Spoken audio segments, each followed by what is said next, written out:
Whoa! Am I back? Am I back? Is everything working? Wait, why is it so far away? Hold on, guys. Uh, uh. Okay, there we go. What's up, everybody? How's everybody doing? This is Fiercestbard. I'm back. I'm back from the north. I made my way back to Cappy Town from the northern lands, where they held an anime convention, a quite large one. I don't exactly know if it's like the largest anime convention in the north. I think there's an argument to be made that it is either the largest or maybe the second largest, right? But I do believe that it is quite up there. And yeah, it was kind of a weekend. It was kind of a weekend, but you know what? Even though it was kind of a weekend, we're back and working on arting because we have to art now.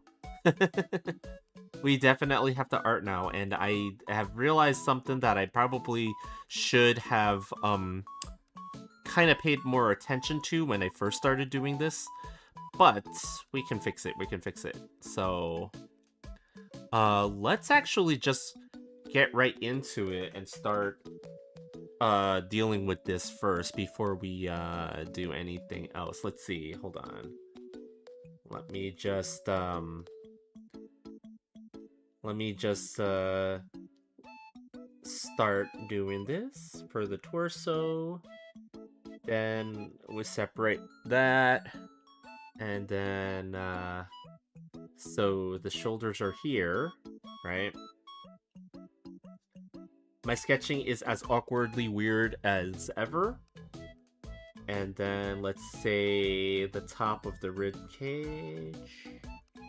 Somewhere here, somewhere here. So then the booba actually comes out this way, right? And then over here.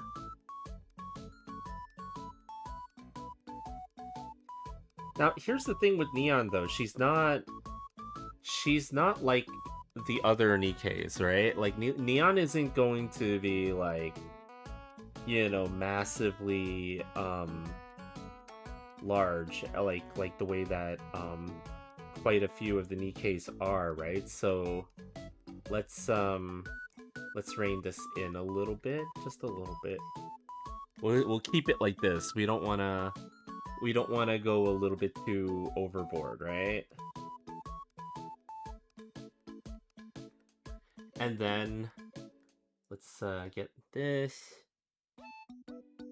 I probably should have done this earlier, before I started drawing, actually.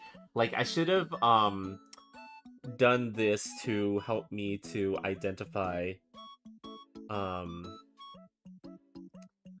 certain like shapes, right, in the body here. And but yeah, like I'm finally back in Cappy Town. Mooney has gone home to Bounty Hunterville, sadly for me, but she is with our son right now in Bounty Hunterville, and a lot of things happened this weekend that were some fun, some not so fun in terms of stuff, because it was work, right, after all, right? So like at least on Mooney's end, it was a lot of work and stuff like that, but we made it through. We made it through the convention, and I'm happy to report that it was actually a pretty good one and a pretty successful one, actually. Like at least from like our perspective, it was pretty successful and stuff like that, right? Like in terms of business, as well as our goals, our stated goals of going. So, you know, for those of you who watched Mooney's stream, you probably already heard most of this stuff, but this is kind of like a breakdown from my perspective, which is a little bit different than Mooney's perspective in terms of what happened at the convention. And it's only slightly different because like Mooney had Mooney was quite busy, like, you know, dealing with V Fleet. So for those of you who don't know, we were invited to go. Well, actually, I shouldn't say we because it's not really we, but rather V Fleet was invited to table at have a table and a booth at Anime North 2026 this year. Anime North is this huge anime convention that happens over in Toronto at the Toronto Congress Center near the airport, for those of you who don't know. And basically it is a multi-day, like 3-day event starting on Friday, and it lasts through the entire weekend. It's a big anime convention, lots of people attending, lots of big guests, and as well as events and all that other stuff. It was a lot of fun. It was a lot of fun to go. You know, I had my doubts about, you know, whether or not I would have a whole lot of fun. Now, okay, let's see. Interestingly enough, I actually seem to have positioned the booba on this side right, but then the booba on the other side was not right. So actually, like, I'm glad that I went back into this and started messing around, as so to speak, with the this, because I needed to see if I got everything in the right places, and it looks like I did for the most part, except for this side of things. So let me see. Hello, Mooney. How are you doing? Are you giving our stinky son a bath? Is he still stinky? Ayaya? He's Ayaya? I'm trying to get myself back into the drawing mood right now. It has been a minute since I've drawn something, guys. Admittedly, it wasn't planned to be that way, but I didn't really have the opportunity to do a whole lot of arting while I was there at the anime con. That is your phone ringing? Is that my phone? Oh, it is my phone. Juice, what's going on? It really is my phone ringing, isn't it? Hold on. Let me see if I can get you in here. Okay. Hello? Hello? It's been a minute since it's been a minute since you've been on the stream. Let's see if I can get your PNG in here. Is it? You're covering my face. Hold on. Let me Do you hear your son yelling for you? Is he yelling for me or is he yelling for you? Daddy. Hold on, you're covering me. Let me put you right here. You're not gonna use food key tech? Tell Mooney I said hi. Hi, Juice, yeah, Juice. Juice, Mooney can hear, can hear. Can you hear? Can you guys hear Mooney? You guys can't hear chat. Oh yeah, well, you know. No, but chat can you guys? Okay, you guys can hear. Nice. Yeah. It's almost like as if it was part of a different stream earlier. I know, it's almost right. It's been a minute since we've done a stream like this together, hasn't it? Yeah. You're also very echoey. Am I very echoey right now? Hold on. Did you check your mic? Yeah, I checked my mic, but let me make sure that it's the right mic. I like to connect to the wrong mic a lot. I know, right? As we have discovered about microphones this past weekend. Okay. Yeah. It is on the mic, or the right mic. Hold on. Let me see. Maybe is it picking up two different mic sources? Nope. No, it's not.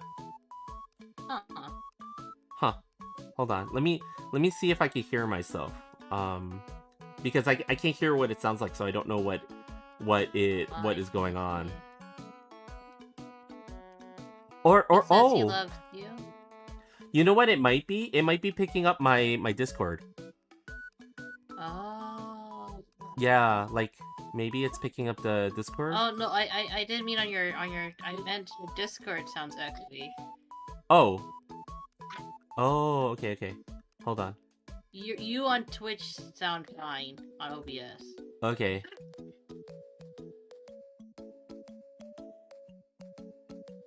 Custom. Oh, it were. You know what? Okay. There we go. Oh my gosh, it sounds so much better. Yeah, yeah. The same thing happened. Remember this? What happened to us with microphones this weekend? Okay, so how about you share that part? I didn't talk about the meet and greets. Oh, okay. So I gotta set it up for chat. So you guys are probably. And hello, Golden. Thanks for the lurk. Super appreciate it. Yeah. So for people who didn't know, Bard was helping me with the meet and greets. Yeah. But I didn't talk about it during. I didn't talk about it during the about my stream. Yeah. Mm-hmm. Oh, by the way, I'm not on your vertical stream, but don't worry about it. They're just Oh. gonna have a weird voice. Yeah, they're gonna have a mystery voice on the vertical stream. It's okay. We can fix that in the future post, but you can share about what happened from your POV of the event because it was your second time officially tabling. Whoa! Hydrate and stretch. Even though we started, you nap now, Juice? No problem. You should nap. If you're tired, you should nap. But even though you're napping, I'm gonna hydrate. Yeah, I'm trying to fix the line art here because I think I made some anatomical issues, anatomical errors with this. So I'm trying to fix this right now so that this looks a little bit more I spent 2 hours going up and down the stairs, moving the bunny and cleaning what used to be her area. Oh, you moved the bunny? Bunny is no longer in Juice's room. Oh, I see.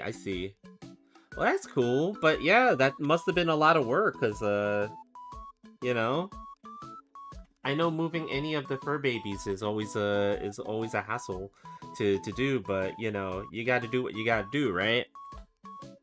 Bunny now in garage. Oh, so they have their own place now? If you don't mind me asking a little bit. But yeah. So like while I'm doing this, yeah. So basically we were at Anime North this weekend for any of you who haven't heard from on Mooney's stream, right? And basically Mooney was volunteering at V Fleet to do to help them out with their meet and greets at the table that they had, right? And it was actually quite fun to see how it, you know, like how it was all done and stuff like that, even though technically speaking, like we had to do all the setup and stuff like that, right? We were the only two there for the fleet because since Mooney volunteered, I also got drafted. I got drafted in a little bit. Kind of volunteered. Yeah, volunteered. You know, voluntarily, right? And basically, what ended up happening was, ooh, Pixin Pet Chat. I'm gonna have to check that out in a bit. But yeah, so basically what happened was, like, when we got to the convention center, it was like we got the stuff for the booth, right? Like, and we had to set up a computer and also a like a display and stuff like that for the meet and greets, right? And we had to set up all the equipment and make sure that the internet worked and stuff like that, all the usual stuff that you would have to do.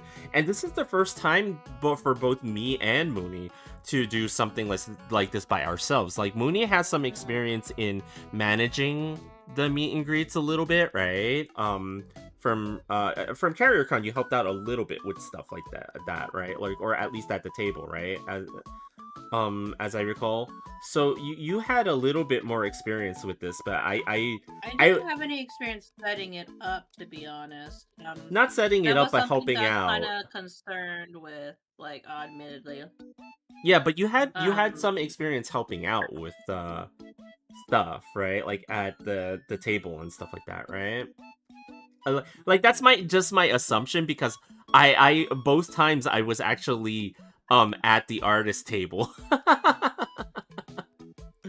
Because this time we were actually given the opportunity to help with to try to help out with expenses, the travel expenses, right? But they allowed us to actually set up our artist alley table for Cappy Buds at the booth and stuff like that, which was really helpful, honestly, for this trip, because like again, it was a way for us to recoup some of the money that we spent going on this trip, because like quite frankly speaking, like I don't know too much about everything as it comes to these industry type booths and stuff like that, right? But again, this was like a voluntary thing, so what happens is like we gotta find ways to be able to travel, right? So like having the artist alley booth be allowed to be set up, and then having us make some of our art print sales and other sales, right, like stickers and stuff like that, like it helped a lot, because I think like we were responsible for our own food and travel expenses, where Well, your travel expenses. my travel expenses for sure, yeah. So like being able to do that, like I have to thank the team for allowing that to happen. And it was a little bit weird because like we were positioned in a different area than the artist alley, right? So I noticed Ended up being a blessing in disguise to It a certain did. extent. it did eventually end up being a blessing in disguise in a different way. Mm. In a different way, not necessarily in the way that you would think. But yeah, we set up the table, and we ended up having to set up the equipment, and we were loaned a big PC. Stoneforge. Yeah, shout outs to Stoneforge. They lent us a PC and some of the necessary things. We brought our own headset and stuff like that. We got a keyboard, and we got wired up and stuff like that. The setup was it was trying, because the thing is, by the time we got into the center, and then we had to set up for stuff, right? Like for the meet and greets, right? I think the issue wasn't that that there wasn't equipment or anything like that. That's not the issue. The issue was the fact that everything was arriving much later than we got there. And because there was only two of us, and like because we're not like I know a thing or two about computers, but I'm like mostly a hobbyist, right? And I think we should kind of clarify a couple of things, right? yeah. Typically, when we go to conventions, when do you set up? I'm used to setting up the day before the convention opens. Right? I'm Like, very that's the used to normal that. way of doing it. Mm-hmm. But Anime North is different. Yeah. They didn't want us to set up until Friday of the same day. Yeah, of the same day that they opened. Which, like, I'm not gonna say that it's a good or a bad thing, because technically speaking, the convention is a little bit odd in that it doesn't start in the morning on the first day. The first day actually starts well into the afternoon at 5, which I think that they probably did that on purpose to allow people to take off from work, or or go to work in the first place, and then get off of work and attend the convention. I think that might have been, I should have asked some of the staff, like, is that the logic behind when they opened and stuff like that, right? Because I was curious about that, but I didn't get a chance to ask. Yeah, like, but like logically speaking, that seems to make sense in my mind. Like, oh, you guys open the convention floor, and everybody can go in at 5 in the afternoon, and that's like after work. Okay, so that kind of makes sense to me from a logical standpoint, right? But there's a lot of conventions though that will just open on the Friday, like just open it, that's the normal way of doing it, but they open it the normal day, right? But I guess you're trying to accommodate for people who have 9 to 5s. Yeah, exactly. So it's like some conventions will not care. They will just be like, "Yo, it's a Friday convention. We're opening at 8 o'clock." Yeah, and yeah, a lot of people do. Oh, He's screaming at me. Oh no, go check what he needs. our doggo Coffee is he's very vocal when he wants something. But yeah, like, so we set up the computer stuff. We had a lot of technical issues though, because of the fact that, like, so when the equipment arrived, like, we had the monitor come pretty late into the afternoon and stuff like that, right? And we also had the computer arrive pretty late in the afternoon. Basically, we had about 2 hours to set up the whole thing from the time that we got stuff, right? And then we had other issues that like with pulling wiring from the wall so that we could power everything like that, right? And we had to wait for that to happen, and we had to DoorDash a couple of different things that for on Mooney's end, right? And that was kind of a nightmare and a half for Mooney. She was not happy with DoorDash at all. After that experience, I believe we're gonna avoid ever using DoorDash again. I think if we ever need to get something at a convention, or even just in general, I think we're just gonna go and try to get it ourselves. But like, the unfamiliarity with the area and the lack of having a car, it might have been just faster to just call an Uber, because you end up paying that much anyway, and then just running out there and getting it that way. It's just like, it's unfortunate for me to have to say this right now, because I don't ever want to be like negative about any company's offerings and stuff like that, because like, shit happens, right? Like, I will say it. What offering? Oh, I'm talking about DoorDash right now. Oh, DoorDash. Yeah. I like Mooney, just, you had the only time with DoorDash, and because we needed to get a couple of extra items for the thing, because we didn't bring a keyboard, for example, just small things, right? Like baby wipes and other things, right? So, like, Mooney calls DoorDash. Well, she doesn't call it, she uses the app, I should say. That's it. And she orders the stuff from a was it Walmart? There was like a Walmart somewhere nearby. Like maybe 10 minutes away. Yeah, right? And then on top of having ordered like at the Walmart, she pays the DoorDash fee to get it express delivered and stuff, right? And this was like, it's a scam. Never use it.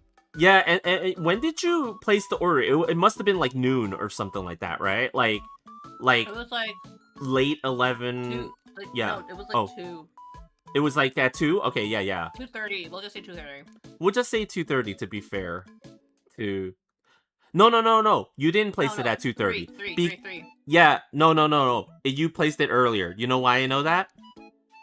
Because the estimated delivery was 2:30. No. Yeah, it was. Estimated time was 3:30. No, that was the new delivery time. The new delivery time was about 4. Okay, you're right. Yeah. 3:30 was the original delivery time, and then spoilers, they ended up delivering it at like 4:30.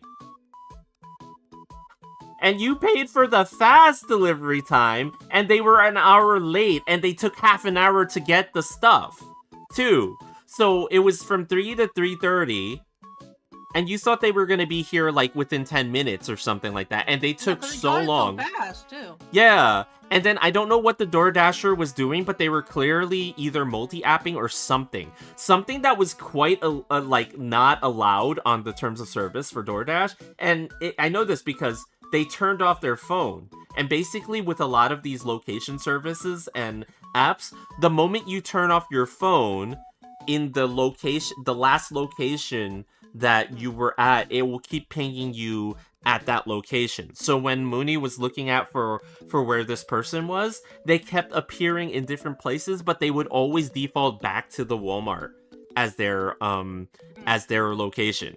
So it's like, man, what was going on there, right? And it got to the point where Mooney actually, my mom called me by accident and woke me up. Oh no. Juice, no, you need to put your phone on silent. Well, I understand why you wouldn't, because I can't keep my phone on silent. I always have to have it on and stuff like that. So yeah, I totally get that. But yeah, it got to the point where Mooney, you had to actually call the DoorDasher and ask like where they were. And what did they reply? They were like, "Oh, it's only 10 minutes. It's only 10 minutes." Yeah, it was not only 10 minutes. That shit was not only 10 minutes. They spent like an hour. Like, what are they talking about? That wasn't. Luckily, Mooney's the one that called the Dasher. I usually am a very calm and not I'm not usually like a combative capybara. But I would have been pissed. I actually I was so ready to like strangle them. Yeah, you were mad, but you kept your composure. You kept your composure when you called them as much as you could. And like I was just kind of like the fact that when you told me that they told you that it was like only 10 minutes or something like that, and be there in 10 minutes. Oh, they would be there in 10 minutes? Okay. That's when you... Yeah, which was still BS. And then they couldn't even find you. You had to go outside and like direct them and stuff like that. You had to search for them, even though, like, I don't know, that whole situation was just so effed. Like, I was just like, damn. Like, and the unfortunate part is, like, the tip was already added, right? Like, you couldn't do anything about that. And then DoorDash was like, well, we'll refund you the cost of the express thing, but it's like, that doesn't really help. That's just like... thanks for $3. Yeah, exactly. It's like, you refunding that amount doesn't help the fact that we needed it and stuff like that. So it was just... we only had half an hour to basically get everything ready and set before the talents. Because you have to remember, for anybody that's kind of curious, like during the meet and greets, right? Like, the reason why I'm so stressed is because there are people's communities who are counting on us to have this all ready for them, because they really want to see their Oshis, right? Mm-hmm. So you're like, shit, man, like, I need to get this ready. Yeah. Swirly Eyes, what's up? I'll be lurking, making food. I know, food sounds good right about now. But no problem. Thanks for dropping by. But yeah, like, it was like, it's like, I don't want to gripe so much about it, but it's like, damn, like, thanks a lot. Thanks a lot, DoorDash. Thanks for fucking us over. Yeah, like, so we only had, like Mooney said, we only had the half an hour to get everything up and running. And the problem is, like, now that we had all the stuff to get up, the PC up and running, we had to get it plugged in and stuff like that. And then it started doing Windows 11 updates.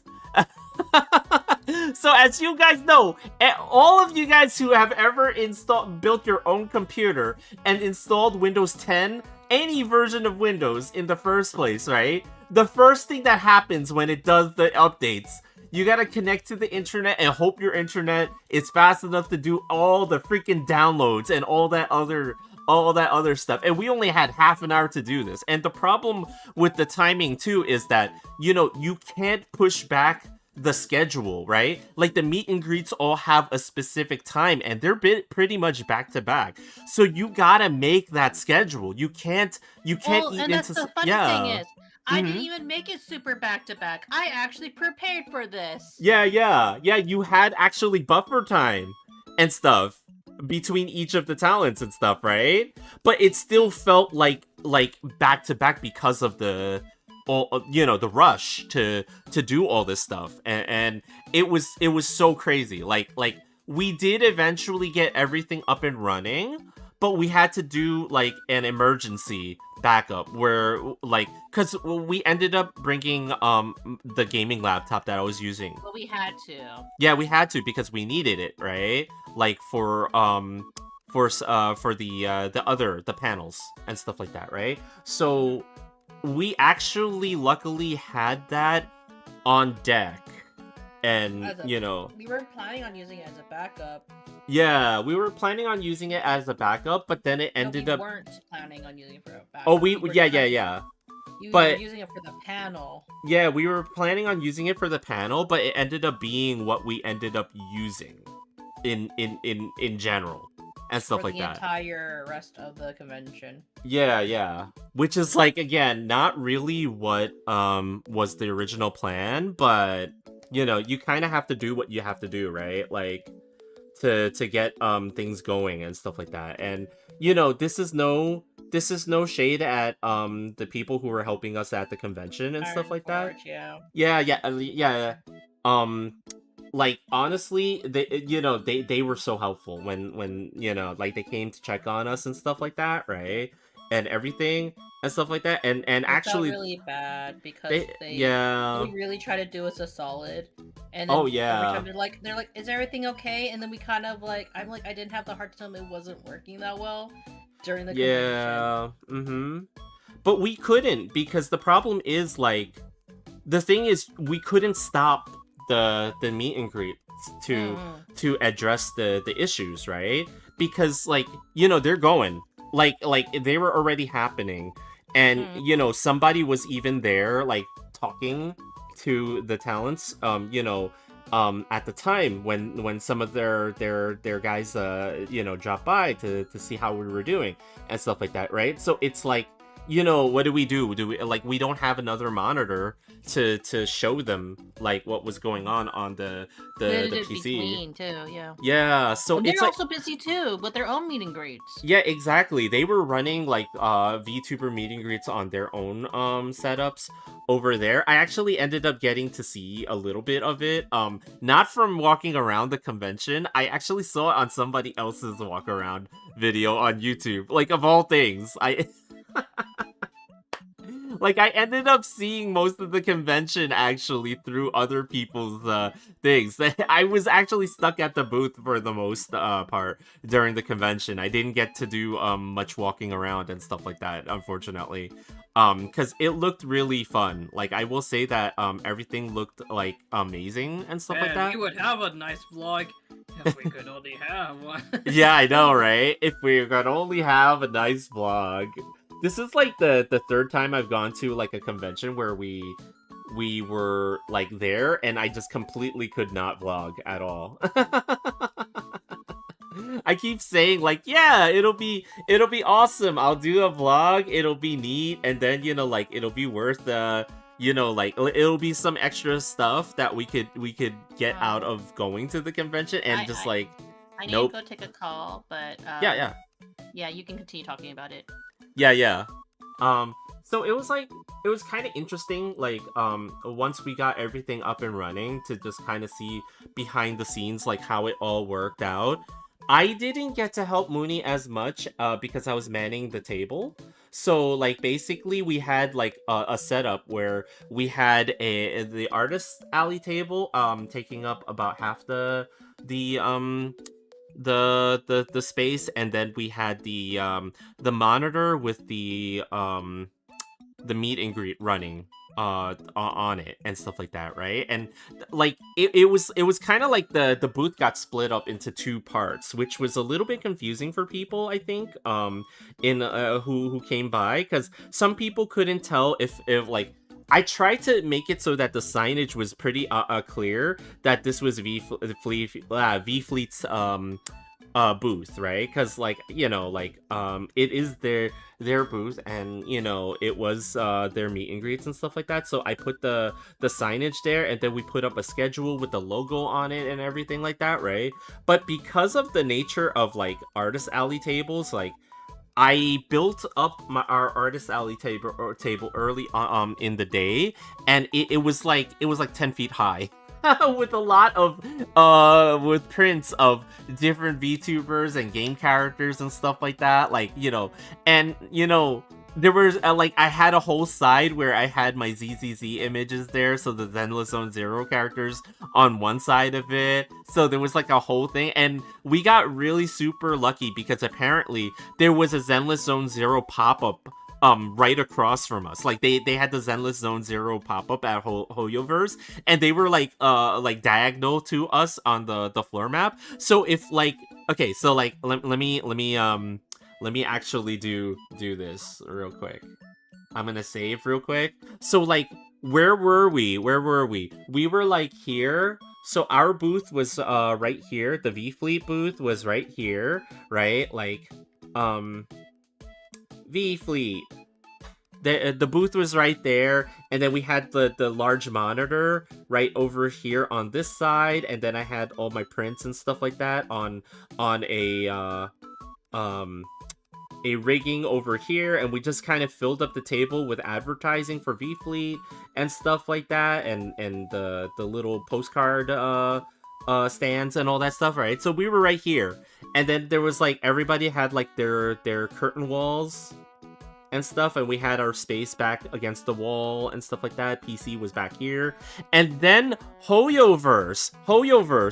I watched him do this all morning. I was shocked because it was around 2 hours from the start of the convention. I had not seen anybody take up that spot. It was just a blank square over here, diagonal to us, right? So then suddenly Hoyoverse, they come in with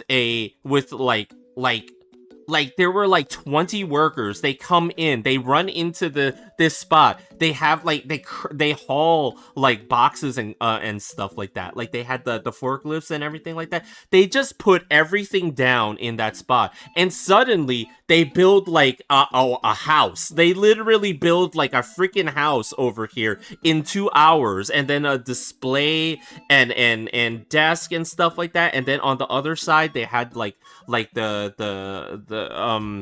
they had like all their people on the other side with the table and the iPads and everything like that, and then they just haul everything into their booth and stuff like that, right? Meanwhile, I'm just watching them do this in 2 hours.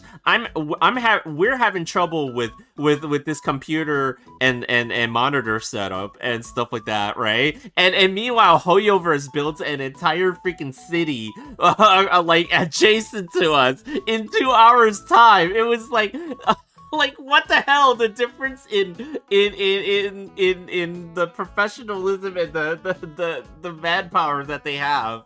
It's so crazy. And then like there was like a convention that had like a DJ over here. They had like a DJ and a bunch of cosplayers and a cosplay area over here. Like people could go in and take pictures, as I recall it. And they hired a bunch of cosplayers themselves. Like they had a lady who was dressed up as Cammy, Chun-Li from Street Fighter. They had someone who was dressed up as Asui. I think her name was Asui, the frog girl from My Hero Academia.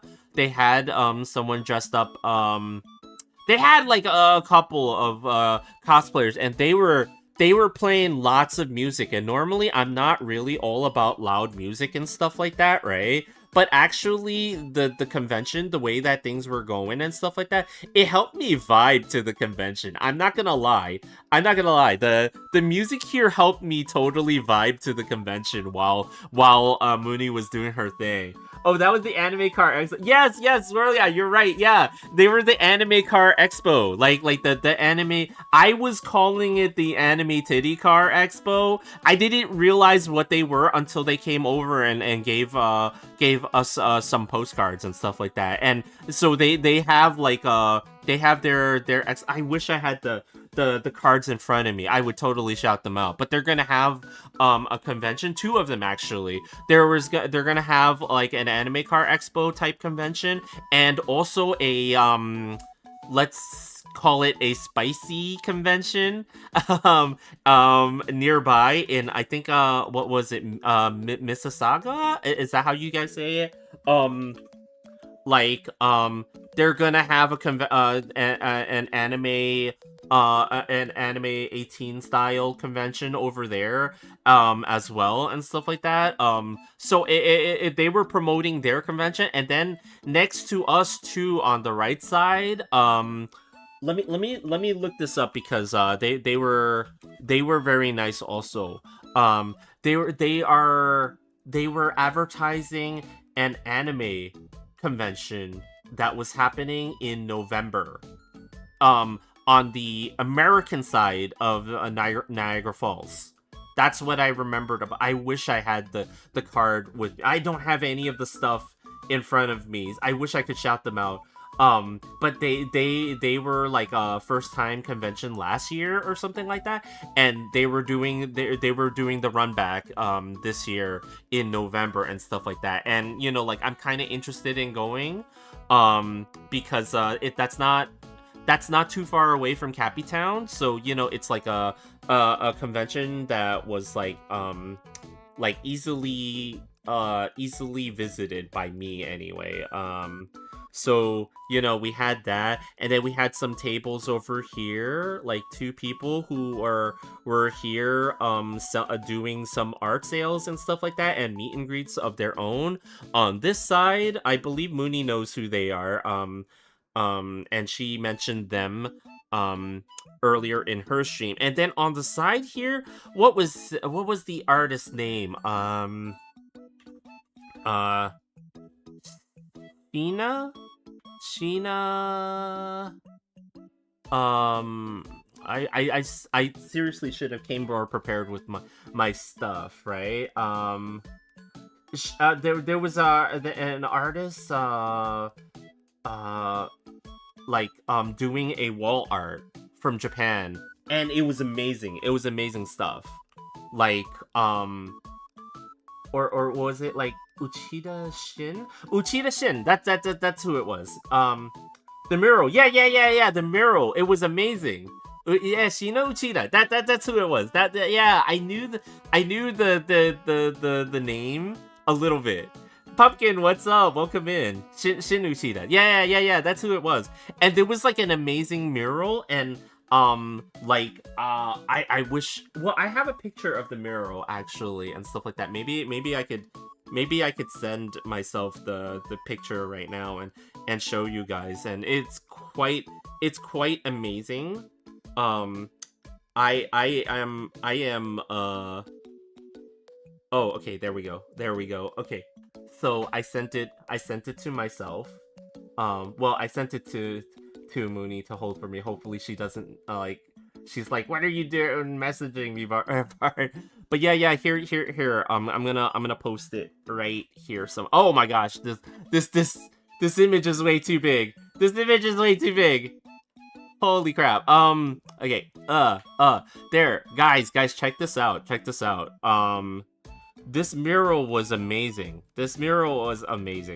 Like. It's not the most high res, because I don't want to, you know, like, I don't want it to be like, you know, but you guys had to be there. She was drawing it from scratch and everything like that throughout the weekend. It was amazing, because the thing is, like, unlike myself, right? She has so much practice with her style that she was freehanding the style with a dry erase marker or something like that, right? Where, you know, like, that's something that I cannot do. I cannot do that because I need to do my undersketch before I do anything. Otherwise, it's gonna be totally out of proportion and stuff like that. It's like it was ridiculous, but it was like amazing. Like when watching her do it throughout the weekend and stuff like that. Every time I passed by, it was like crazy. But yeah, so like you know, Mooney sets up the the system and stuff like that, and she starts running after a lot of hardship. She starts running the meet and greets, and we actually had a pretty decent time running the meet and greets. But like, the only problem though is like, the Wi-Fi that we had for it, right? And like, we got some tips about it later on, about what we should have done, which actually was a really good tip and stuff like that. Like, we probably should have bought something like a Starlink or something like that, to be honest, to be able to do it. We actually ended up bringing a 5G hotspot, a mobile hotspot that with Wi-Fi 6E on it, right? Which was just enough to do the meet and greet, but the more people that came into the area, the less reliable the 5G connection was becoming, because it's like, the more people you just have in one area using mobile service, and damn, there were a lot of people there using, like, either they were like live streaming or they were doing transactions, or like there were just so many people using up the airspace in the convention hall, that like, our hotspot was having some issues from time to time, so things got choppy a little bit. And then also, like, given that, like,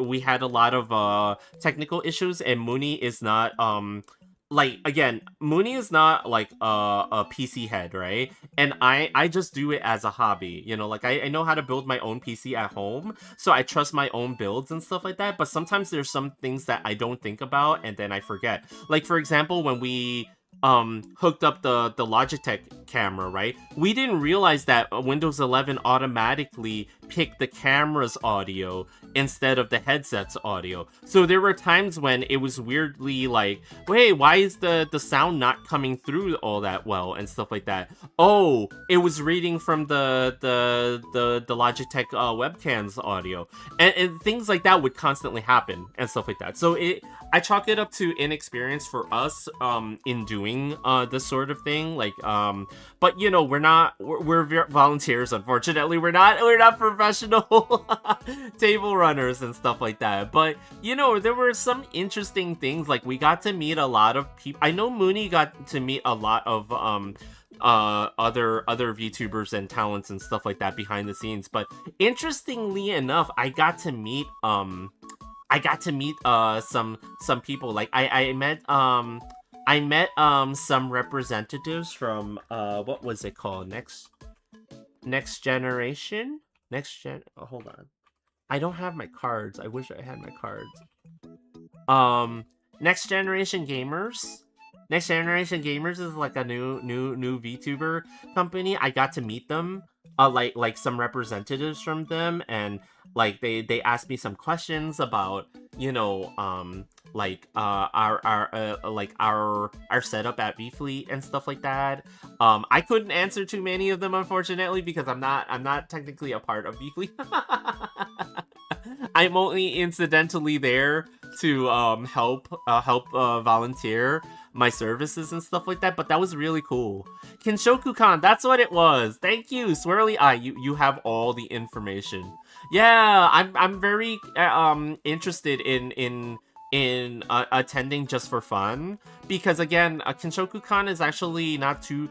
It is far away. You gotta drive hours to get there, right? Like, if you're gonna drive, especially from Cappytown, you're gonna drive like hours to get there. But at the same time, it's still in an area that is very reachable for people from Cappytown, and they were really nice and stuff like that. They actually purchased one of my Mukibara stickers from us, so it's like, it was also nice. Oh, okay. So like, yeah, it was like, like these were the things. Yeah, like, so Mooney is much more, Mooney is much more, how do we say it? Much more sociable than I am. So, like, I did talk to people, but I wasn't, like, as much, like, talking to meeting people as she was. like and like that's my own personal failing as a but I am just but a capybara. I am but just a humble capybara who does artwork. Oh, the voice actress for Slave the Princess. Holy shit. So yeah, there were like a lot of people. Damn. Like I was just like head down and just like thinking like, oh man, I gotta work this table. If Mooney needs a break, I gotta get up and try to give her a break. I felt really bad that I didn't give Mooney as much of a break as she really needed during the convention, because I was just like so inexperienced with like talking to people. Like I'm not a social butterfly, unfortunately, right? So it's like when I did give her a break from time to time, but she was also kind of looking out for me in that like, oh, I'll go on break when I know that there is somebody that Bard will feel less intimidated to talk to, because like it's not that I think that anybody's like a bad person or anything like that. It's just that there are certain times when like I like if I have to talk to another VTuber and stuff like that, I get nervous, especially when I don't really know them all that well and stuff like that. There were some that I could talk to pretty easily, like Tony and stuff like that, right? He's one of the Anthony Talon is one of the pilots for V Fleet, right? And I just naturally like am able to talk to him much easier than I can like like some of the girls who I've never really gotten a chance to even say hello to and stuff like that. And so my nervousness gets in the way of me being successful in terms of interacting with people. So it's like, oh no. So like even in that regard, Mooney was looking out for me, even though I should have been looking out for her. So it's like I feel kind of bad about that, but I think overall we did end up getting through with the meet and greets, but we had more technical issues because on the first day, at the end of the day, V Fleet had a panel, right? Which actually went off pretty successfully. I will say I had to close the booth and stuff like that and make sure everything was put away and make sure that like all the equipment was safe and stuff like that. So I waited at the booth to close the booth for the guests, I mean the attendees to kind of mostly vacate so that people don't just wander over and start grabby hand stuff, right? But then I got to the table later. Not the table. I got to the panel later, and I got to see quite a bit of the end of the panel and stuff like that, and help out a little bit at the V Fleet panel, which was actually I felt like went pretty well, at least from the parts that I was able to catch. And I got some video of the panel too. But there was during the Q&A session of the panel, like there was some technical issues, right? So it turns out that the microphone that was plugged in, right, it was plugged in correctly. Everything was done exactly. So the staff that helped out Mooney there, they did their jobs 100%, right? But at some point when Mooney was switching things over or getting people set up on Discord and stuff like that, Discord automatically again selected the Logitech webcam's mic.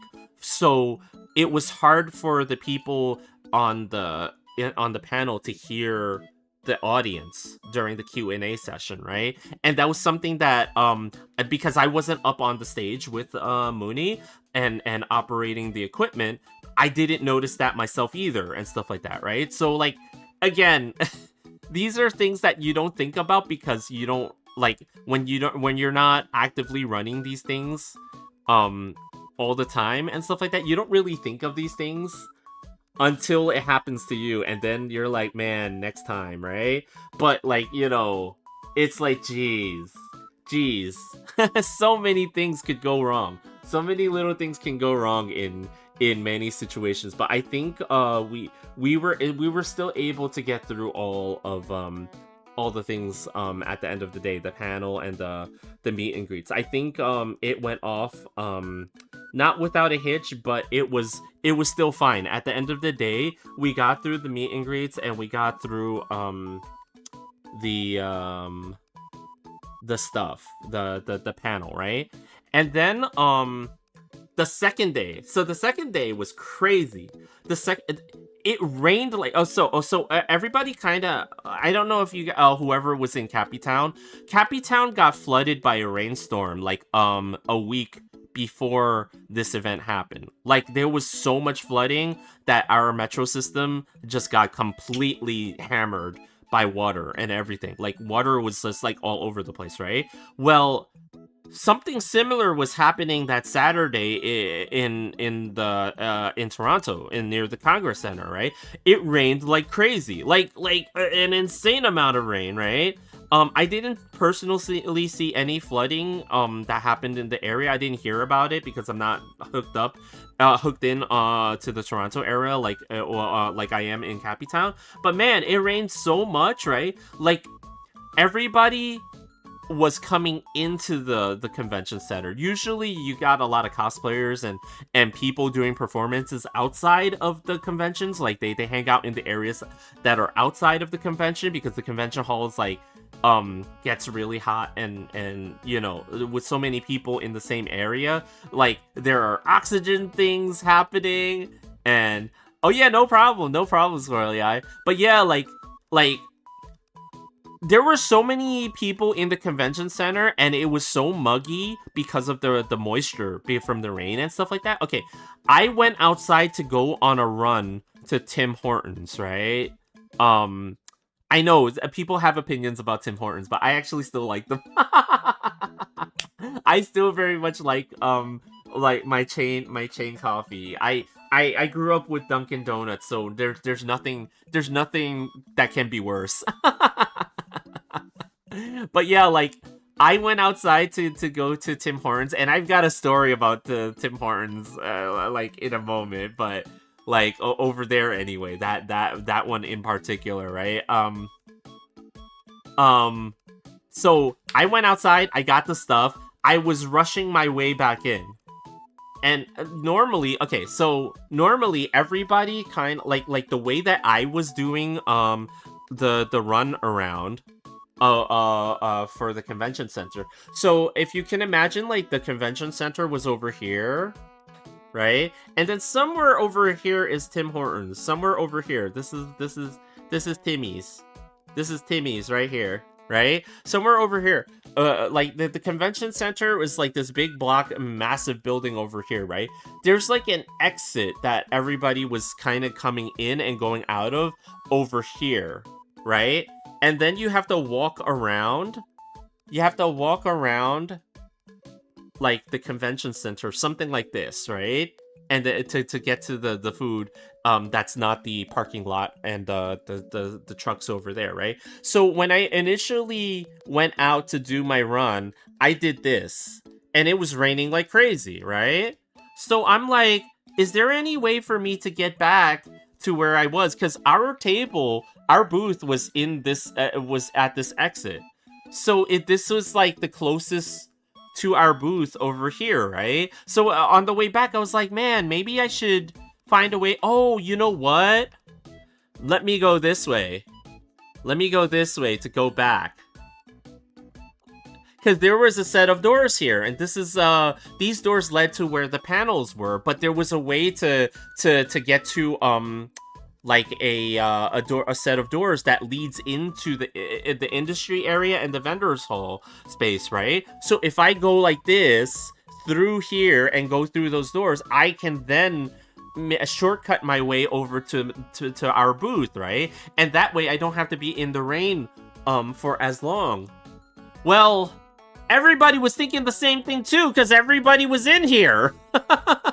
Every single person that was standing underneath the awning here was like crushing themselves to be in here. So when I went in there, the immediate, okay, so like I guess most of you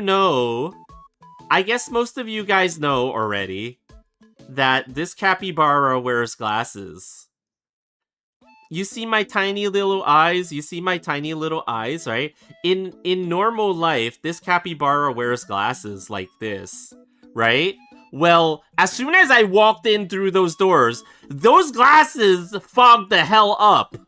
I went from seeing a hallway and a set of doors over on the end of the hallway. I went from seeing that to seeing nothing immediately as soon as I opened the door and walked in there. It was the biggest mistake of my life. I'm holding a coffee tray with different drinks and stuff like that and a bag of food and stuff like that in front of me. No longer see that. I'm walking blind. And then I have to take my glasses and pull them down slightly so I can have a little bit of vision.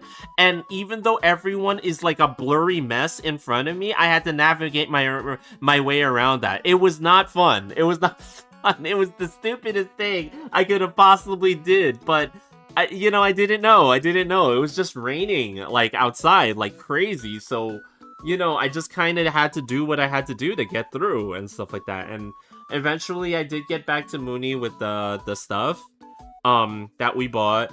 And yeah, like it was kind of crazy. And so like what else happened? So it was like so she's running the meet and greets, and those are going well for the most part, right? But every now and then I had to reset the Wi-Fi to see if it could pick up the signal again and stuff like that. So like there were ongoing issues, but from I heard from a lot of people, because I was running my own artist table booth, right? I was hearing that from other people that they were like, oh, do you take card? It was because like at some point during the day, I guess everyone lost the internet over at the artist alley.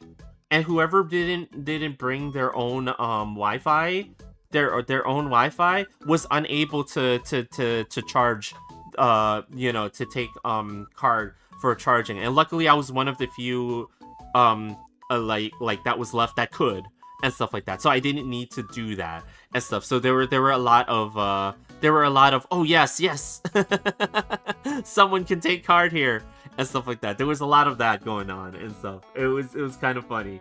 Not funny for everybody else in the artist alley. I felt bad for them, honestly, because it's like, oh, you don't want to see it happen during an event, right? Like you never want to see it happen, because like when you're at an artist alley event and stuff like that, you're all kind of comrades and stuff like that, comrades in arms, and you don't want things to happen.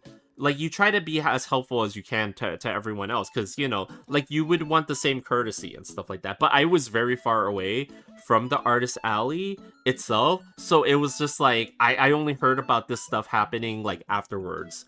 And this is not an indictment of the convention either. This is not the fault of anyone at the con and stuff like that, because these things happen. Like, if you've done artist alley or industry or dealer's room or vendor's room stuff at a convention before, right? This stuff is just gonna happen. It's not anybody's fault. It's just part of the game, like when these things happen and stuff like that, right? So it's like,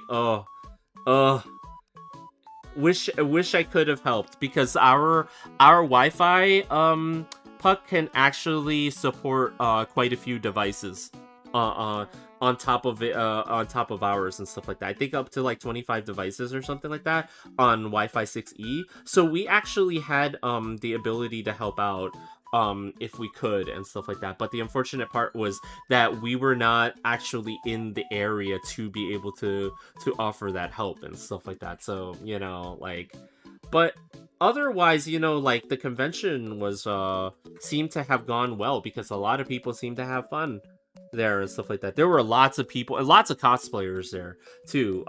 That was like, I'm used to seeing a ton of cosplayers at the conventions in Cappytown and stuff like that. Like, Anime NYC usually has a whole lot of cosplayers there, but there's because the Javits Center is such a huge venue, they're able to section off the cosplayers into their own area and stuff like that, right? So, but for other conventions like this, right, where space limitations are real, you can't really do that. And plus the fact that usually I think they would be outside, right? But it rained like crazy, so like everybody had to just cram into the convention space itself and stuff like that. So like you blame the weather. We'll blame the weather for sure on this one and stuff like that. And yeah, it was a pretty good convention overall. I actually had my best turnout for even though I didn't advertise at all and stuff like that, and do any of that stuff. I did have my best not turnout, but what is it, intake, I guess it would be called, ever for in quote unquote Artist Alley. Again, I wasn't officially a part of the Artist Alley and stuff like that, but the setup that we had allowed me to do Artist Alley activities, as a payment for my services, me and Muni's services, for running the meet and greets. And like, I think that like overall it was a pretty successful con for us, in terms of I just totally put that there in the wrong place. But yeah, it was pretty successful overall for us there. I made enough. Okay, so it's like, it's not that I made a profit or anything like that, clearly, for more first time. The rain was a bit of a shakeup, but I think it still ran relatively smoothly. Yeah, like, like overall for the attendees, I hope that things were all smooth and stuff like that. And like for myself, like it was the best tabling that I had. Now, in terms of the raw numbers and stuff like that, right? I could look at it two ways. Either I paid for the flights that I needed to get to the convention, or I actually made enough where I paid for my fancy new printer and all the materials that I used to prep for the con. So we can look at it both ways, right? And stuff like that. Would it have been better had I had been placed in the Artist Alley? Arguably, sort of, but also like arguably no, it wouldn't have been, right? Because again, I came with very few I came with very little preparation for this and stuff like that. So, I'm trying to become a famous VTuber, but I can't because I'm bad.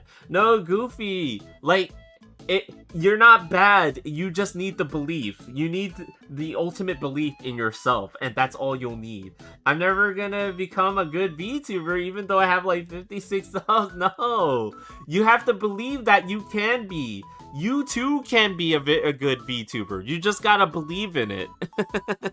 You gotta be like Parappa the rapper. You gotta believe. What's up, Goofy? How you doing? I'm just back from Anime North. It was a fun convention. Yeah, I'm just trying to work on this art of Neon from Nikkei.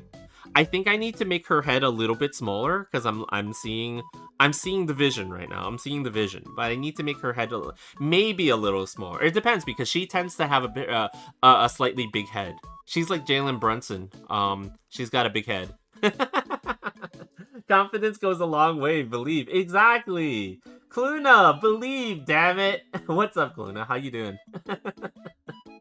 You gotta believe. It makes a huge difference. Oh, thanks for the Prime sub. Like, seriously. Damn. What?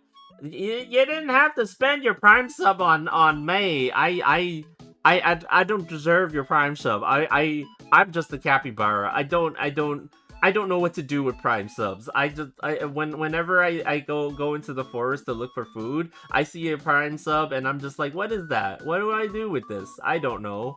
But yeah, how you guys doing, by the way, for everybody that just joined? How is everybody doing? I'm trying to figure out this sketch for Neon from Goddess of Victory Nikkei, and also trying to talk about Anime North, at least my perspective of it, if you guys were checked out Mooney's stream earlier, you heard her side of it and stuff like that. But my side of it was a little bit different because again, I didn't really talk to too many people because I am much more shy than Mooney is. I don't have the confidence to go to my Oshi and talk to them. Give me an idea on a video. I mean a short. Okay. I can't give you many good ideas for videos and shorts because I'm not a trained content creator.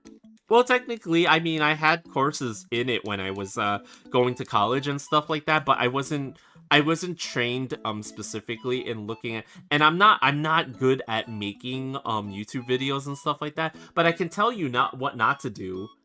And that is, don't go flying to a different country, and absolutely do not be a nuisance and do public things to annoy the hell out of people and break laws and stuff like that. So you've got a good foundation. If you're not doing any of that, you've already got a good foundation for what not to do.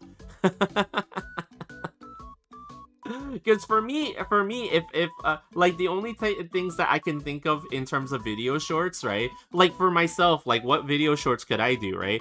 I don't think that I'm a good teacher in terms of art, but I would be able to do videos and shorts based on, oh, this is my favorite artist. I want to try to copy their style because I want to learn from them. Like I could do things like that. I don't think that I'm necessarily a good art teacher because I'm still learning myself. So I don't want to mislead people when it comes to art and arting and stuff like that. So I'm very hesitant to do content like that myself. But I could do that sort of content where I'm talking about stuff that is getting me to where I am in terms of art learning and stuff like that. So I could do stuff like that, you know. But yeah, that's me. I don't know if that would work for you, Goofy. I mean, you know, like it really depends on the type of thing that you're interested in streaming yourself, right? Like I don't know what your topic is. If it's something like gaming streaming and stuff like that, like that would be kind of hard for me too, because I'm not a pro gamer at all. I don't play too many games anymore. As you guys can see, most of my streams are actually art streams now. I used to try to do the FGC thing. I used to try to do fighting games, right, and stuff like that, but those have like a commitment level that I can't afford to do anymore because I'm trying to get good at this art thing.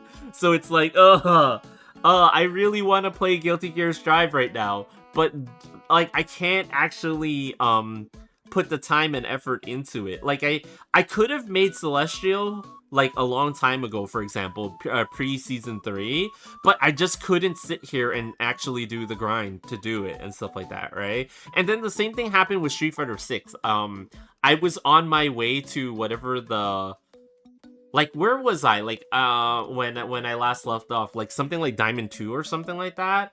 And I was actually on my way. No, actually, I got up to like Diamond 3 or 4, as I recall it, with Chun-Li and stuff like that. And I could have continued to do the grind, but I just, like, I couldn't. I ended up having to think about more about my art stuff. So then I kind of had to give up that stuff. Though from time to time I will do Nikkei streams, like when I do gacha pulls on Nikkei and stuff like that, right? But it's usually a supplemental stream to the art that I'm doing. It's never usually the main part of the stream, because, like, again, I gotta really stick with this art thing, because I think that's like a thing that I think a lot of people could learn from if you wanted to be a content creator. It's really about being consistent with your content, even if you are a variety streamer.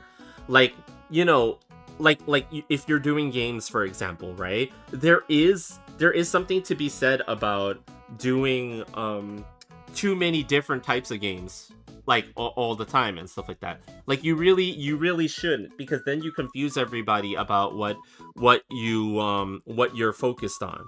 But if you pick a specific genre and stuff like that, right, then that genre could become your niche and stuff like that. And that can help you out go a long way. So yeah, maybe that's the tip that I would give.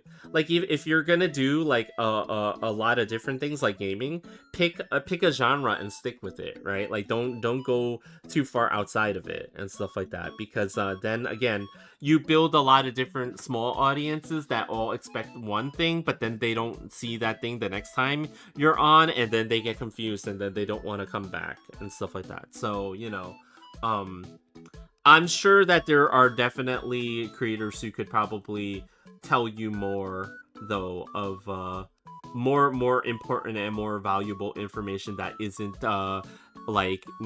isn't like obvious, like the information that I could give you. Let's see. The bottom of this is also a big piece, it looks like. So yeah, sorry, I gotta figure out. I'm trying to be good about doing the undersketch first with this one for whatever reason. It's like I want it to come out good, like really good, I should say, and I'm trying my best to not be lazy about doing the sketch on this one. So this is taking me a lot more time than it should. Titty Star Honest, though, that one, the line art for it is done already, technically. So Mooney is working on adding the color to that one. And she will go at her pace and stuff like that, and at her leisure, as it were. So that will be kind of cool. Oh, actually, that is not what I thought it was supposed to be.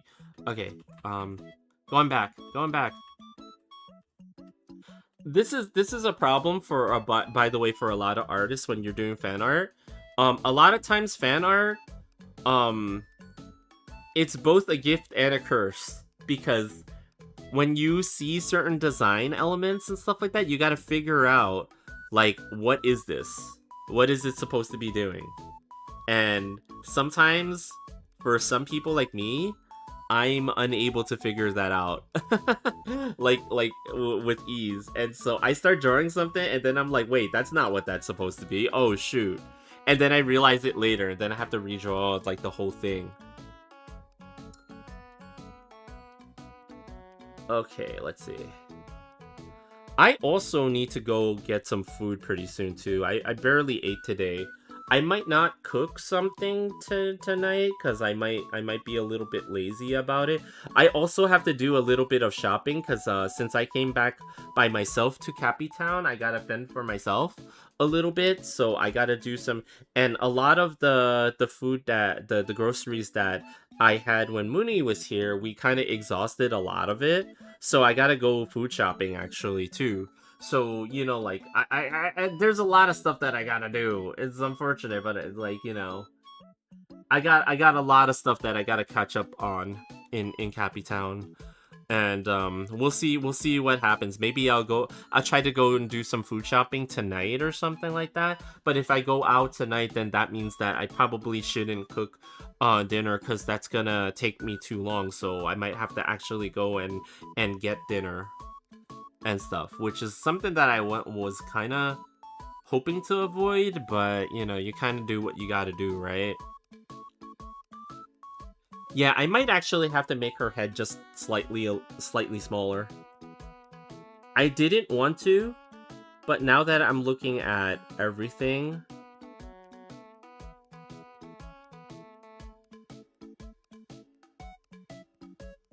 that I did with the proportions and stuff like that, her head needs to be just a tiny bit smaller. Otherwise, it's gonna all look very strange very quickly. Though when I make her heads a little bit smaller like this, right? It takes away a little bit of it just takes away a little bit of the angle that I did. So maybe I shouldn't, because ultimately she's leaning towards the viewer, right? So if she's leaning towards the viewer, there's parts of her that's going to be foreshortened a little bit. Her head amongst one of those parts that should be a little bit bigger, and plus again she's got a more petite body type as opposed to a lot of the other Nikkei's. The other Nikkei's, they're much more full, like in terms of their body, like big hips, big boobies, everything and stuff like that, where Neon doesn't have that. Oh, but yeah, so 2 updates actually before I continue. Number one, I was gonna start this week with a test stream on a different platform. I announced that 2 weeks ago, right? I have been trying to get the platform to give me my damn account. I signed up for it. I made a new Gmail account and everything for it. I signed up for it. I still have not gotten my activation on that platform. So originally I was gonna move to this new platform temporarily, not forever. I was still gonna do Twitch on my regular schedule, right? But I was gonna move to that platform because that platform seemingly allows people to draw whatever they want, and a lot of art that I do has the potential to be a whole lot spicier than it really is, right? So I was gonna move to that platform temporarily just to do a couple of test streams to see, like, you know, how it is to stream there, what I can draw there, and do the whole thing and test it out with you guys, right? This week, it's not gonna happen.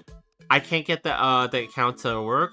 I'm gonna email their support as soon as their support page freaking loads.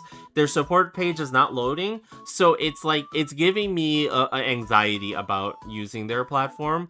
But they are a platform that is a lot of other artists use and stuff like that, and it seems tailor-made for artists to actually do art things on their platform, right? So I'm very interested in trying it out, but I can't right now because I can't even get on the platform to try it out. So, you know, we'll see what happens with that. I still have hopes. I still have hopes and dreams on that platform, but we shall see.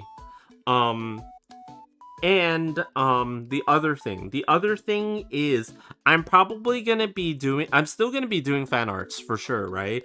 I'm still gonna be doing a lot of fan arts and stuff like that on my schedule and stuff like that. I will be trying to do also a lot of other types of art on this channel, right? Because I also need to worry about my brand, Mia Mooney's brand, Happy Buds and stuff like that, and I had some really interesting ideas for things for that brand, so I might do some of that artwork on here too. I tried to I got away with doing a lot of fan art and stuff like that and turning that into the products and things like that without having to worry too much about anything else. But it more and more I'm starting to see, you know what, I need to do things that are tied to the brand in particular and stuff like that. So that's kind of like, you're gonna see a little bit more of that happening here, but not too much more, because again, a lot of that is still going to be stuff related to fan art anyway. So, you know, like, you're not really gonna see too much of a change in stuff that's happening here with that. But let's see. So those are 2 things before I get back to talking about Anime North, right? So, like, what? Oh yeah, Tim Hortons. I love myself Tim Hortons from time to time. I'm a little bit biased in my opinion for unknown reasons, but you know, like, that Tim Hortons, man, that was next to the convention center. Not okay. The food was actually fine. It tasted great. I will give them a thumbs up on that, right? But I had to order a breakfast belt. That's what it's called. Why is it called a belt? Bagel, egg, lettuce, tomato. Bagel, egg, lettuce, tomato. God damn it. It's in the freaking name. These people 3 times in a row, like across 3 days, could not get this freaking sandwich right. We got 2 of them that was bagel, egg, and sausage. And then the only time they got it right was when I told them, bagel, egg, lettuce, tomato. Oh no. Yeah, it's like the food was fine. Everything else came out great. The coffee was great. You know, like I got hash browns one day, that was fine. The donuts tasted great. I had no problem with anything else, but I was trying to get Mooney's a sandwich, and like the first day they didn't know what a belt was, so it's like B-E. Oh my god, my freaking thing. I'm on the wrong thing. So like bagel, egg, lettuce, tomato. It's in the freaking name. And twice they did not have lettuce and tomato. They had the bagel, they had the egg, they added sausage or bacon, you know, depending on what you want. But for some reason, they could not get this part right until I actually told them what it was. And I don't know if it's like, maybe it's because my Cappy Town accent is a little bit different than what they're used to hearing. I don't know what it was. I really don't know what it was. They couldn't get it right.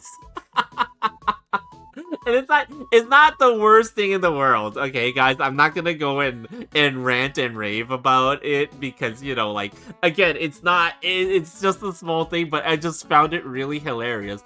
Also, Uber drivers. Uber drivers, I guess they're very different in the Toronto area near the convention center, because in Cappy Town I usually have a pretty good experience with them. You don't always get a good, quote unquote, you know, good, whatever that means to you, right? You don't always get a good Uber driver, but mine's twice there. I got someone who didn't know where the meeting spot was. Like, apparently they didn't know how to read a map. So there was like, near the Tim Hortons. I'll just use the Tim Hortons they were circling the parking lot in the Tim Hortons area. Like, over and over for 15 minutes looking for the pickup spot. You know where the pickup spot was? I will just draw you guys a map. Okay, so let's say the Tim Hortons is right here. This is the Tim Hortons. This is the parking lot, right? This guy, no joke, circled this Tim Hortons like 15 minutes when they got into the area, looking for the pickup spot. You know where the pickup spot was? Holy crap! This made me so. There's a road that goes out towards the convention center from that parking lot. The pickup spot was over here. Pick me up.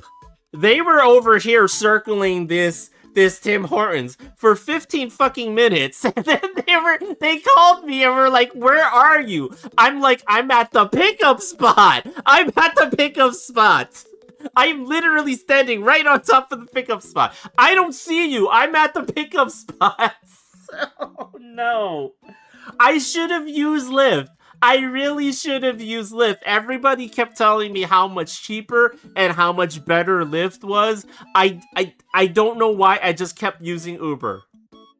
Because I'm just so much more used to Uber in Cappy Town. And where we have the opposite experience, where Lyft is not quite as good in Cappy Town and stuff like that. And it's just like, and then the guy was like, I was like, you know what? I'll come to you. So instead of him coming to pick me up, I went to fucking pick him up. I walked all the way into that damn parking lot, and then he was like, "Where were you?" I showed him the freaking app. I'm like, "I'm at the pickup spot." I was like, I went to pick up my driver. No, I like, okay, like, in all seriousness, I make a joke out of it, but Gig workers work hard, okay? Gig workers work incredibly hard. Don't give them a hard time. So that's what I was trying to do. I was trying not to give them a hard time by going up to them. And I sound super exacerbated here, but I did not give them a hard time about it. I just told them, hey, like we were like down there. That's all. It's cool. It's cool. He loaded up our stuff and then we drove down the street. Granted, he almost got hit by another car. Because he wasn't looking. But hey, you know what? Experience. We made it. We totally made it. It's okay. It's okay. We totally made it to the hotel and stuff. It was fine. It was fine at the end of the day. Okay, guys. No, but yeah. All jokes aside, don't give your Uber driver a hard time. Unless you do DoorDash, then you can give her No, I'm just kidding. I'm just kidding. Don't give anybody a hard time, guys. Please. Please. Like, everybody's hustling, okay? Everybody's hustling, and you just gotta let it happen. Oh, man. There's, like... But, yeah. Again, aside from hilarious shit happening, the whole experience was fun. Like, I gotta say, like, what would I compare this to? Okay, it was not, waiting 5 hours in the cold inside of a parking lot when everybody was still trying to avoid COVID, and they told everybody, y'all need to space out, when they fucking canned everybody into the parking lot like tuna and stuff like that.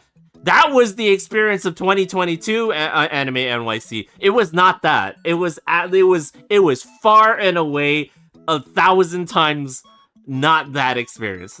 Granted, Anime NYC has gotten way better in years after that, but that was the worst experience I ever had at a convention. But Anime North was an amazing experience that entire weekend. I feel like I personally had a lot of fun, even though I was sitting at an artist alley table the entire time. Relatively speaking, it wasn't in the artist alley, but it was pretty much an artist alley type of thing for me the entire time. And I did get to walk around the last day. I got a chance to walk around for a little bit on that last day, and I got to see the actual artist alley on that day, and I'm glad I did. Because I wish I want to give them the shout out. I want to give them the shout out so bad right now, and I don't have any of my stuff because I was lazy. I didn't unpack when I got back. I found another artist there that was selling this wonderful print of Atelier Ryza. It's the only thing I really bought this year because I was trying to limit my my spending and stuff, right? So it was the only thing that I bought, but I bought a print of Ryza that I really like. I love the artist's style. I wish I had they gave me their card and everything like that. I could go and get it, but then if I go and get it, it's just like dead air here. So I will get it for the next stream, and I'll talk about this artist's style. But it was the last one they had. I was very fortunate, and I got it, and I'm very happy. I always want to go through the artist alley, and I know it's silly because it's like Bard, you could draw your own art and stuff like that, right? You could draw your own art and you could draw your own Ryza. But like the thing is, like, when I see good art from other artists, I want to support them and stuff like that. I don't want to it's like this is the thing that I would want for people to do for me. So it's sort of like a do unto others what you want them to do for you and stuff like that. So I don't mind paying it forward and supporting other artists by buying their stuff and junk like that. So whenever I go to a convention, I make it a point to at least be able to visit the artist alley for a little bit and buy something, and that is the one that I chose. If you have a Ryza art, you may see a capybara wander over. if you're in a artist alley. That's all I'm gonna say. But yeah, it also makes me think that I need to draw more Ryza art because my Ryza art is a little bit outdated at this point. I missed out on drawing her collab costume with I forgot what game that they recently collabed with, but they had bikini costumes that were really nice and stuff like that. I should have drawn that, but it's the summer, you know. And also one other artwork that I wanna get to drawing after this, right? So I want to do the full 3. I want to do Rappy after I finish Neon. Well, after I finish Honest and Neon, I want to draw Rappy.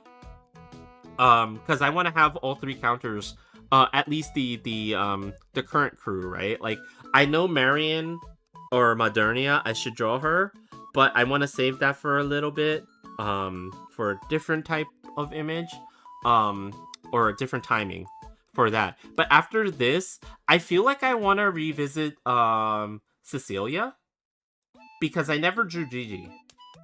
And I want to draw Gigi and Cecilia together, like the way that I drew like Fuamoko. Like I wanna draw the individual characters, but I also want to draw the pairings and stuff like that. So I want to try doing more artwork that's like that, where I get to draw the pairings of them together and stuff like that. So that is something that I do want to explore. Yeah, I was gonna, and I also was thinking about doing a series of bookmarks, like a series of fan art style bookmarks and stuff like that. That's the next project that I want to tackle with physical goods, because I've been doing large prints and small prints. We did some stickers, right? But for me, since I got this fancy new printer, which is now paid for by funds from Anime North that I earned. I want to make use of it, and one of the things that I can make is bookmarks on my own and stuff like that, right? And one of the so I want to do like fan art style bookmarks, but they're Dakimakura style. So just like a Dakimakura, you could do one image on the front and one image on the back and stuff like that. For those of you who don't know what Dakimakuras are, you have Google. but have your safe search on just in case.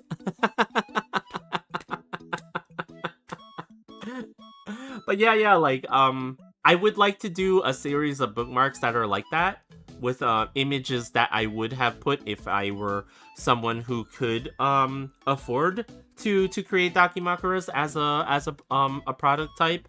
I don't know if I could ever really do Dakis as a full product type, because they're pretty expensive to manufacture, I believe.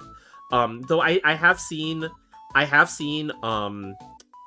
what is it? I have seen companies like on what is this, AliExpress, for example, offer Dakimakura services to print them and stuff like that. But I don't know if I could really afford to do Dakis, because, like, again, you know, minimum orders, right? Like if I gotta order like 50 of them or something like that, and then like I don't even know if I could sell that many at any given point. So I would have to be able to afford the initial manufacturing costs, and unfortunately I don't think that's in the cards. But I can get away with doing bookmarks, because bookmarks we can do a similar image as a Dakimakura. The format is relatively similar, just in a much smaller format, right? Like, you know, it's not going to be whatever the Dakimakura size is, but you can shrink that down to 7 inch by 2.5, for example, and it'll be a similar thing. I can do them by myself on my own printer, with like the satin finish paper that I like to use and make like a cardstock type of thing, and I can even get a lamination machine to laminate them so that they're much more sturdy and not as prone to getting destroyed and stuff like that. But for special paper type bookmarks, I don't know if I can do that. Like, that's gonna be tough, right? Because I have seen bookmarks where they have like gold foil stamped on them and things like that. I don't know how to do that myself. I might have to go to a supplier to do that, but for now I will do basic ones, and I can even do the die cuts myself because I don't have a machine to do it here. But I can hand cut because I don't have the steadiest hands, but I know how to use my X-Acto blade. So I can hand produce a set of Daki style bookmarks. So I would probably end up doing this again as like fan art type stuff, right? I could do different VTubers. I can do different characters that I like, or I can do my OC characters here, you know, like everybody knows Biscotti, and you know, Mooney's got her avatar and stuff like that, so I could do ones of you know, our own IPs and stuff like that, and Capybara Girl and stuff like that. So, you know, there are options to do, like if I choose to do these types of Daki style bookmarks. So I'm kind of excited to try that as a new product type that I will work on and stuff like that. I just gotta get finished with this first, like this whole Nikkei thing, because these new characters, I've been wanting to draw them for quite a while, especially in the new version of their costumes, like here with Neon and Honest and stuff like that. So I was waiting to do the do this set for a while because I just felt like I needed to do more. And then, you know, like,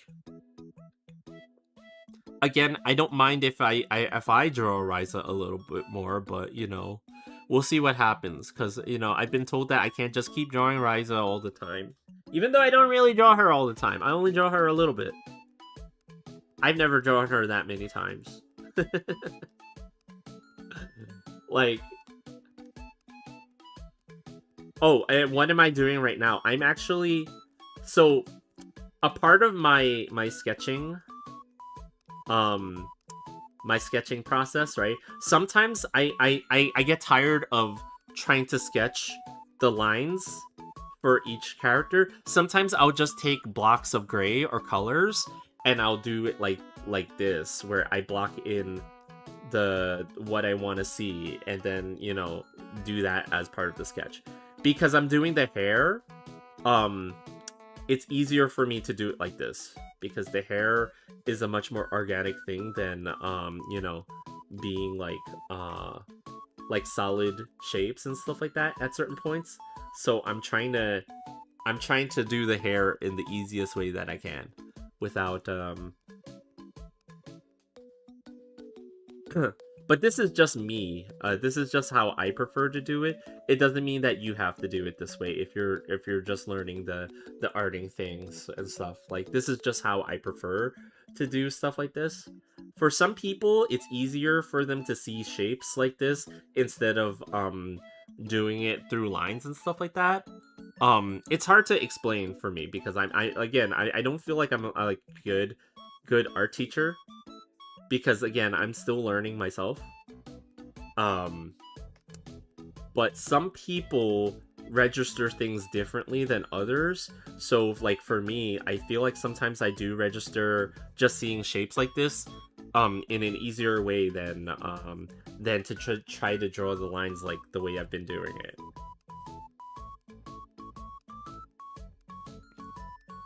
So what's happening with this image, right, is what I will have it, even though she's jumping forward in the image itself, right, behind her is going to be a huge explosion. So that huge explosion is going to have a blast wave that's actually pushing clothing and hair forward and stuff like that, right? So normally you would have the hair flowing backwards and stuff like that, but in this case her hair is going to be forwards. Now what about her jacket and stuff like that, her skirt? I'm kind of fudged the physics on this a little and have the hair blasting forward, but then her jacket and stuff like that, like one side of it will be going forward, but then the other side is just gonna kind of fan outwards in a way that it's not really supposed to, so that you can kind of see most of the image underneath here and stuff like that. I don't want to cover all this by accident, because realistically speaking, her coat is gonna cover most of this if the air is rushing in from the back, but I don't want it to cover it, so I'm gonna fudge it a little bit. This is not realistic at all, but sometimes you make choices on what you feel like has to be entirely realistic, and some things that you can get away with a little bit. Don't try to fake it too much a little bit, because sometimes you get to the point where it's like, okay, this is the point of no return. You faked too many things, and now this just looks completely unrealistic. You gotta chill out when you get to that point, and I'm trying not to get to that point. So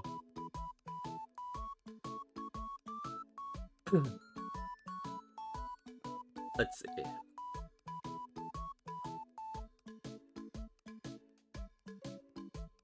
And I see I'm actually coming up on time, unfortunately. I didn't get too far into this, unfortunately, today. If had I been drawing more, like during the trip, I probably could be almost done with sketching this. But the unfortunate part is I actually did not end up bringing my my iPad with me during my the trip up to Toronto and stuff like that, and it's because of the fact that we had so much stuff to carry. Like like I think for those of you who were on Mooney's stream, you might have heard that you might have heard Mooney say like we had bought an extra suitcase of luggage, and yeah, like we had to bring so much stuff that we had to check in multiple cases of luggage, and most people can't afford to do that, because now I know why, because that shit is expensive. So you know, like we like in order for us to not get dinged, because one time we were coming back to Cappy Town, and we packed our stuff in a specific way where we went over the weight limit that was allowed for the check-in luggage and stuff like that, right? And what ended up happening was we could have tried to repack it, but everything was so tightly packed that we just couldn't, right? So we ended up having to pay like over $100 and something to and they would then accept it onto the plane. And that's when they told us that we should just get a separate case, because even though the separate case costs more money, when you do this, like paying the fee for the extra check-in is actually like half the price of what you have to pay for overweight luggage and stuff like that, right? So it's like, oh, okay, so that, you know, like in order to avoid that overweight luggage cost, we just try to do what we can to save on weight. And one of the sacrifices that I had to make was I didn't bring my iPad. So I couldn't get any art actually done while I was on the trip. Which is fine, you know, like, it's okay. Let's see. So that side of the hair, I've decided, like the bottom part of the hair or like around that area is mostly going to be covered with a lot of stuff, like the gun. The gun is actually it has more layers on top of it and stuff like that, right? So I don't have to go too far down. That's why I'm leaving the bottom part here a little bit like ambiguous and messy and stuff like that. But then I gotta fix the hand up here. So I was thinking of a pose to do for the hand up this way, right? And Mooney had made a suggestion on what her hand should really be doing up here, and it's like I'll look up some references to get it to go, but it's like it's almost like she had suggested like having her hand do one of these like sort of like salutes over here and stuff like that, or maybe even like peace sign or whatever. I don't know. We'll have to figure it out with the references and stuff like that, and then I'll have to go through the suffering of drawing an angled hand, and then the rest of her shoulder and stuff over here, something like that. I think we'll have to do something like that for the hand. We'll see.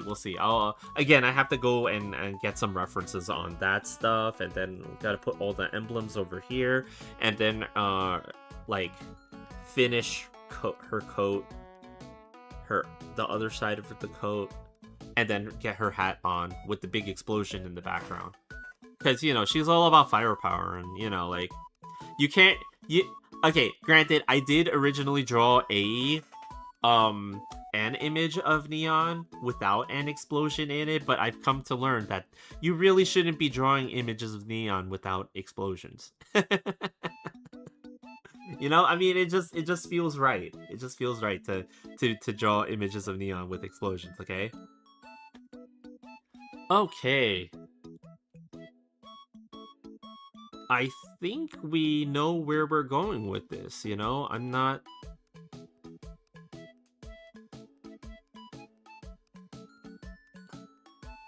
Yeah, okay.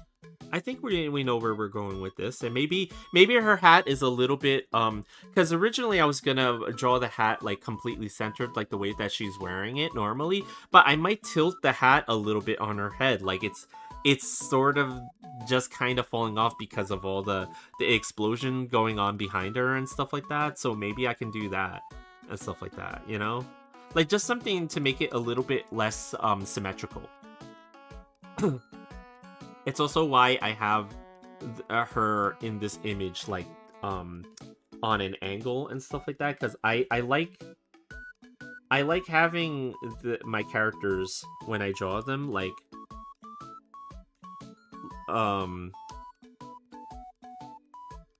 what did I say? Less symmetrical, right? Like, so I like having them, not be completely like you could split the page and then it's like everything's 50-50 and way too aligned and stuff like that. Because when you have images like that, when they're too aligned, sometimes it can look a little boring. You can't help it with certain things, like when you draw Dakimakura type images, right? Where you sometimes you do want that alignment, but there's ways that you can get around it by changing the position of certain things and stuff like that. But yeah, I do kind of I have a vision for this one. It's coming along, so I hope that like we can finish this pretty soon. But yeah, see, like there's gonna be a part of the gun that covers up this part, and then her shoulder and arm will cover up this part. So I didn't want to go too far with the hair, because we didn't, you're not really gonna see certain parts of it over there. So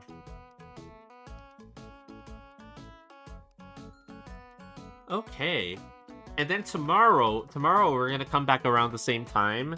We're just gonna continue working on this, and yeah, we're probably gonna end up discussing a whole lot more about like the convention experience that we had over there, because I think I skipped out on a lot of stuff, and I think I forgot to talk about certain things that happened at the convention like itself and stuff like that, like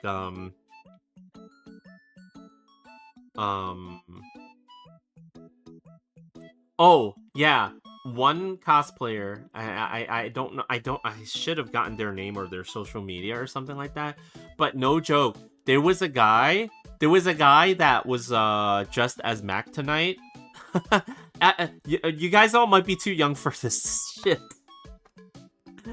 Oh man, so I don't know if you guys know this, but there was like a set of commercials, right?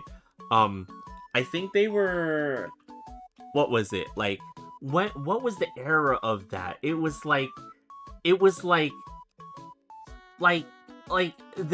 this character appeared in even as far back as the 80s, I think, right? But I think all the way to the early 2000s, there was a character from McDonald's. His name was Mac Tonight. And it was like kind of nightmare feel-ish for me because he was like this dude that looked like a crescent moon. Like his head was a crescent moon.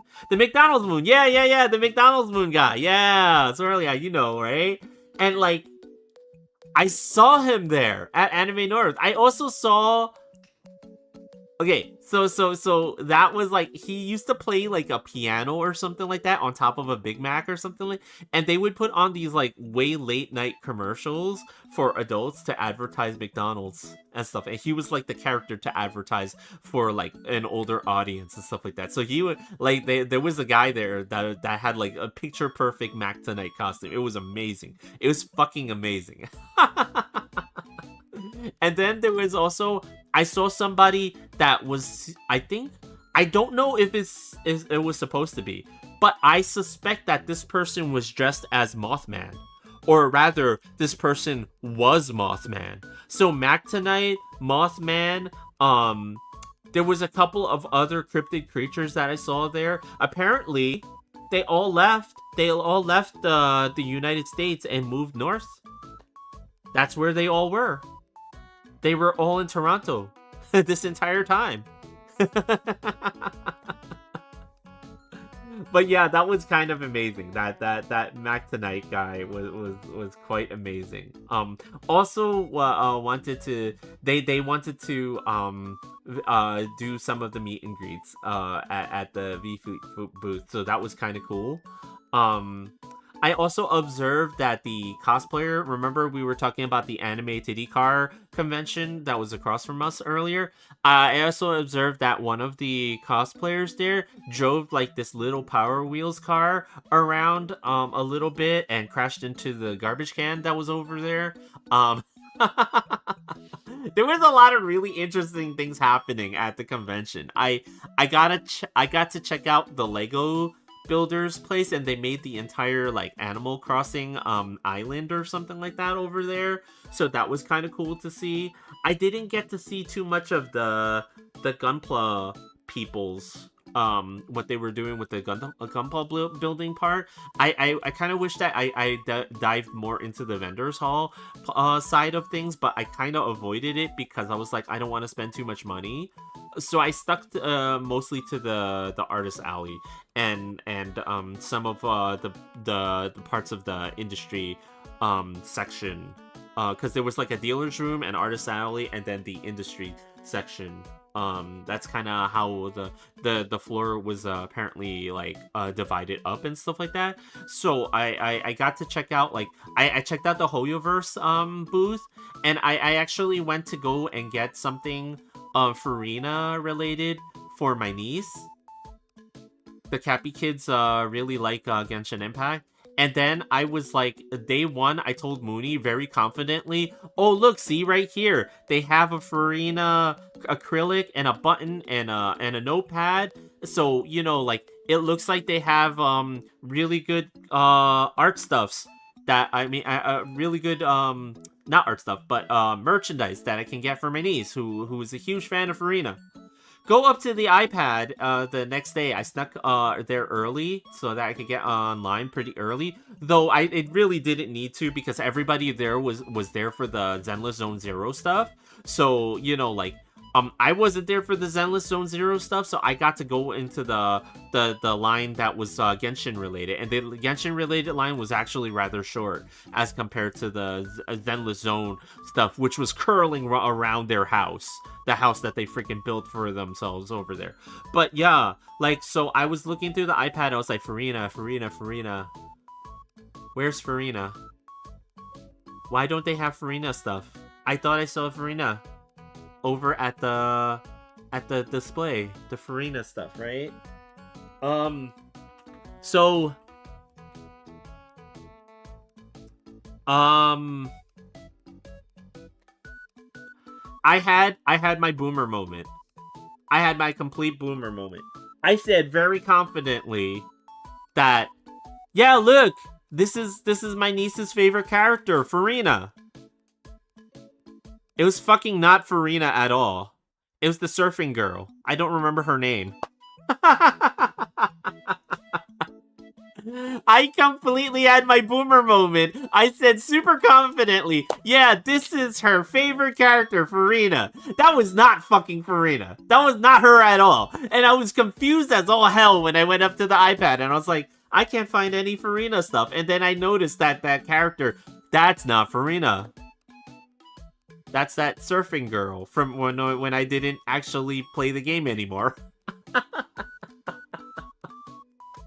So yeah, I had to report back, sadly, to my niece. No, that was not Farina. I'm sorry. I thought. But yeah, I'll be back to work on this arting. Same art of Neon from Goddess of Victory, Nikkei. We're gonna work on that tomorrow. I think I have where else is it? So just to kind of show you guys also what we've been working on previously, because we can't forget, we have a line art done here of Titty Star Honest that Mooney is starting to add color to it. So this one is in the coloring stages, so we're gonna, once she starts to add the flat colors to it, then I'll finish it off by adding the background and all the effects and, you know, making adjustments to the colors and stuff like that. So that's gonna be neat. But for now, oh, no, I didn't, no, not that button. Oh, shoot. I'm sorry, guys. I pressed the wrong button. The friggin' add button. Oh my god. Why did I do that? I went to press... I went to press the other button. The freaking, the raid button. And I fucking pressed the damn, I went to press the raid button, but then I pressed the wrong button. I'm sorry, guys. Oh my god. Oh, what the hell? Okay, ad is closing pretty soon. Don't worry. Okay, ad break is over. I'm sorry, guys. I didn't mean to press that button. I wanted to press the raid button so I could start looking for someone to raid into. Oh, hey! You know what? Here's some people that we haven't raided into in a while. So we're gonna go ahead and join a birthday stream for a celebration from two VTubers who who are a whole lot of fun, and they are also doing some art. So yeah, we're gonna go ahead and do that, and then tomorrow, same time, 6 p.m. Eastern time, we're gonna come back. Thanks for the stream, streamer. No, thank you for dropping by, Swirly Eyes. But yeah, we had a lot of fun at the con, Swirly. Like, seriously, you guys helped us out so much. But yeah, we're gonna go ahead and raid into Mistakenly Sci-Fi. They are pretty awesome. They do a lot of different things, including art and gaming and stuff like that. They play some retro games that are really cool. So I hope you guys will enjoy that. And yeah, here we go. I'll be back at 6 p.m. Eastern time tomorrow. And yeah, we're just going to continue doing the arts. And we're going to, we're going to continue doing the arts and talking about other silly shit. And hopefully by this weekend somehow, I will have gotten my account on Picarto ready, and maybe sometime during the weekend, if we have some time, we will be drawing some, let's say, spicy art from a not so um after dark type stream. But anyway, here we go. We're gonna go ahead and raid, and yeah, see you guys tomorrow. Here we go. Raiding. Yeah.